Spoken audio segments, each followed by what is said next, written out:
Libérez immédiatement l'espace côté reine. Préparez une éventuelle expansion côté reine et un développement flexible. Sécurisez le centre et préparez le développement. Cela conduit souvent à des structures solides et classiques. Développer le chevalier en C3 prépare l'avancée du pion central et regarde la case D5. L'établissement d'un contrôle central avec D5 défie immédiatement le pion C4 des blancs et ouvre des lignes pour les fous des noirs. Établissant un contrôle central et se préparant à défier le pion noir. Ce mouvement vise un jeu ouvert avec de riches possibilités tactiques. Défier le centre crée immédiatement une interaction dynamique des pions et ouvre plusieurs lignes. Ouvrant une diagonale centrale pour le fou de la reine. Cet échange affine la structure des pions, conduisant potentiellement à un jeu de pièces dynamique. Récupérer le centre avec le pion établit un solide duo de pions. Prêt à contester l'espace central et à développer activement des pièces. Développer le chevalier sur un carré central renforce l'activité des pièces et prépare le roc. Une étape fondamentale dans la solidification de l'aile roi des blancs. Débloquant le développement. CC6 connecte les fous et prépare le contre-jeu central. Une base positionnelle solide. En solidifiant l'influence centrale et en se préparant à d'éventuelles poussées de pions. Cela crée une structure de pions robuste pour les blancs. Les noirs s'emparent immédiatement de l'espace, même s'ils risquent d'isoler ce pion avancé. Renforçant le centre. Ce fou se prépare à rejoindre la mêlée et potentiellement à soutenir une attaque du côté du roi. Tout en ancrant le pion D4. Cherchant à faire pression sur la chaîne de pions des blancs. Les noirs revendiquent courageusement le centre avec ce développement de fou. Sécuriser le roi est primordial. Une mesure prophylactique judicieuse contre une potentielle agression noire du côté reine. Le repositionnement du chevalier vise à renforcer la structure des pions du côté dame et à préparer une éventuelle sortie du côté roi. En ouvrant le centre, cette poussée ambitieuse s'empare de l'espace et oblige les noirs à réagir, affaiblissant potentiellement leur structure de pion. Sacrifier un pion pour l'initiative et une diagonale ouverte pour le fou est ici un pari audacieux, créant une tension immédiate. La récupération du pion central ouvre des lignes, remettant en question la structure trop étendue des noirs. Assurer la sécurité du roi est primordial ici, permettant le développement futur et évitant les soucis tactiques immédiats. Sécuriser la position du fou sur le flanc de la reine ouvre un contrôle diagonal crucial. Défiant l'avant-poste du chevalier. Cette pièce vise à perturber les pions centraux des blancs et à créer un contre-jeu.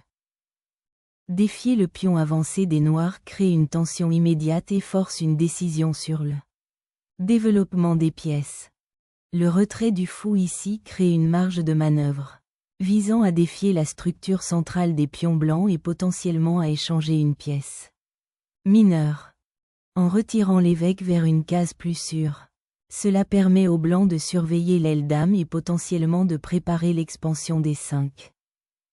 Abandonner le pion de l'aile dame est une concession de position importante, ouvrant des lignes pour les pièces blanches et limitant la mobilité de l'aile dame noire.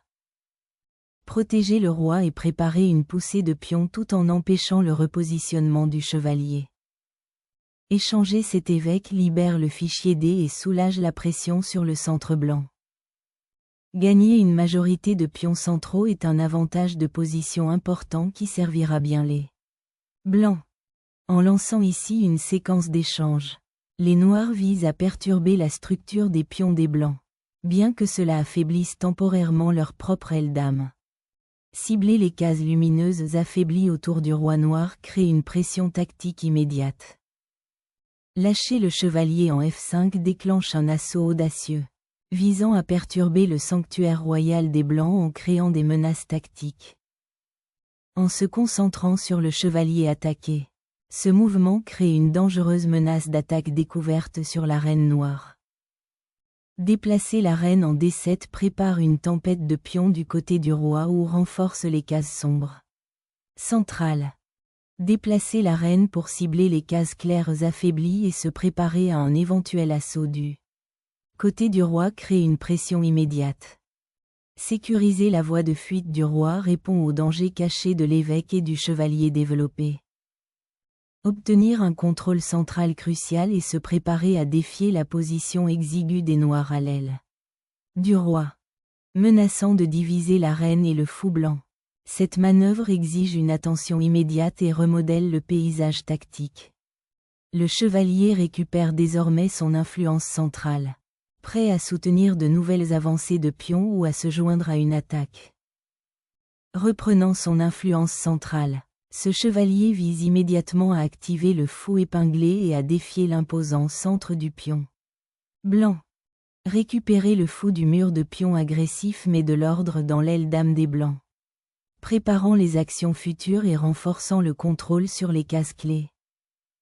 En introduisant une pression dynamique, les noirs repositionnent la reine pour centraliser le pouvoir et se préparer à d'éventuelles avancées de pions ou à des escarmouches tactiques. En récupérant les fichiers centraux ouverts pour d'éventuelles poussées de pions, cette tour vise à soutenir les avancées futures et à défier la présence des noirs à l'aile dame. Reprenant l'initiative du côté dame, la reine se repositionne sur une case plus active, se préparant à des percées potentielles et offrant un contre-jeu flexible. Le chevalier établit un puissant avant-poste, menaçant de perturber la structure noire de l'aile dame et de surveiller le faible pion D6. Une tentative de reprendre une bouffée d'air, mais qui affaiblit considérablement la défense de l'aile royale. S'emparer du pion B6 ouvre une diagonale claire pour la reine et perturbe le fou fianchetto D. Noir. L'ouverture de la file offre un potentiel d'attaque mais expose les défenses de votre roi. Le rétablissement de l'avant-poste du fou en D2 offre un solide ancrage défensif et prépare l'activité future des pièces, potentiellement du côté du roi. L'échange de tours simplifie ici la position, ouvrant potentiellement des lignes pour la reine et le chevalier noir. Récupérant le dossier, les blancs ouvrent des lignes pour l'activité des tours et se préparent à faire pression sur les pions faibles des noirs. Le rétablissement d'une chaîne de pions le long de la file D vise désormais à contester les lignes ouvertes et potentiellement à créer des occasions d'attaque. Reprenant l'avant-poste en D5, ce fou cible immédiatement la structure de pions affaiblie de l'aile dame. Enfin, une chance de démêler ce nœud de l'aile dame et d'activer vos tours par le centre. Le déverrouillage du fichier D ouvre des lignes d'attaque contre le roi affaibli des noirs. En récupérant la diagonale vitale pour sa reine, ce mouvement vise à perturber la pression des blancs sur l'aile roi. Déplacer la pression vers l'aile reine ouvre de nouvelles voies d'attaque. Reprenant l'initiative, cette manœuvre prépare une potentielle percée centrale. Sécuriser le chemin de retraite du roi tout en préparant une éventuelle avance de pion à l'aile dame crée un repositionnement défensif subtil mais important. Un contournement défensif. Le roi recule, mais cela solidifie la structure contre toute menace immédiate. Cette manœuvre libère votre tour, repérant une perturbation potentielle au 5e rang et affirmant sa présence. Cherchant un jeu de pièces actif, les noirs déplacent la reine, envisageant des perturbations potentielles du côté du roi. Le sacrifice du fou défait la structure des pions des noirs, ouvrant des lignes vers leur monarque vulnérable. La récupération du chevalier capturé crée une escarmouche tactique, obligeant les blancs à s'occuper immédiatement de la sécurité du roi sur le dossier G. Forgeant une attaque décisive, cet échec transperce le bouclier précaire du roi noir, ouvrant potentiellement des lignes pour de nouveaux assauts.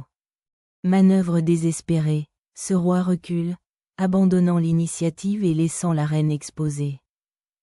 Dévoilant une séquence tactique, la tour capture le chevalier, ouvrant potentiellement la voie à la reine pour se joindre à l'assaut. La relocalisation de la reine offre un répit temporaire face aux menaces immédiates, dans le but de regrouper et d'explorer les fichiers centraux désormais ouverts. Capturer le pion crée un puissant pion passé, mais abandonne le contrôle central, ouvrant potentiellement des lignes pour la reine noire.